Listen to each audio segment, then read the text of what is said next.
Hey, it's Courier Girl, and today I want to ask you the question, can you handle a heavy load? Because this is something that's come up before.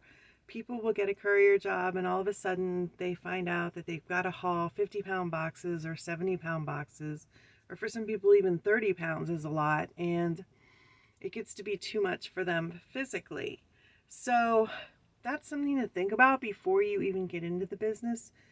What kind of load can I handle on a regular basis? What kind of equipment do I need? Do you need a hand cart or a dolly? Are you going to have to be carrying things up and down stairs? Are there elevators? These are all things to consider when you're thinking about what kind of courier work that you want to do. So, me, for instance, I can do probably up to 50 pounds, but I couldn't do it all day, every day. I can do it sometimes. So, there are certain types of work that just don't work for me because I'm not physically capable of doing that. And I'm honest about that. So the people that I work with, they know that I can do it sometimes. I can do it every once in a while, but not every day. So you might be thinking, all right, but I've got a hand truck or I've got a dolly, and that's not a problem. I can do the heavier stuff. But I want to ask you, can you? Because you still have to lift it from the dolly into your vehicle. You got to get it out of your vehicle. You might have to get it off of a dock or something that has steps where you can't really just wheel it out. It's not always a flat surface.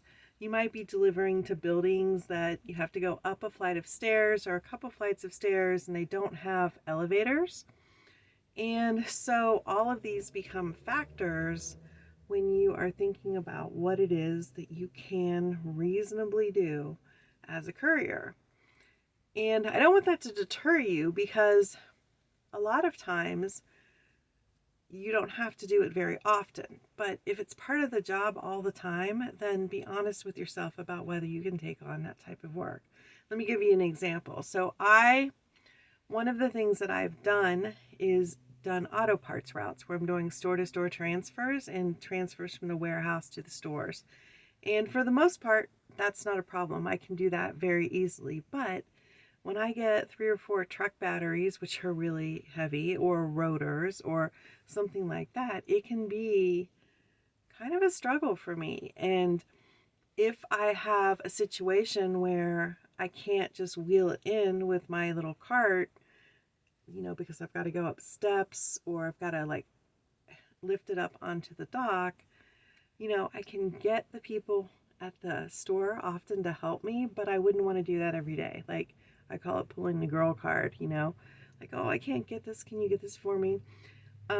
Every once in a while, yeah, I'll fill in for routes like that, but I won't do them as my main thing. So that's just what I wanted to say, is to pay attention to your physical abilities and possible limitations when you think about the type of routes that you can do, but don't exclude them entirely if you can do it some of the time, as long as it's not the main part of the gig. Got it?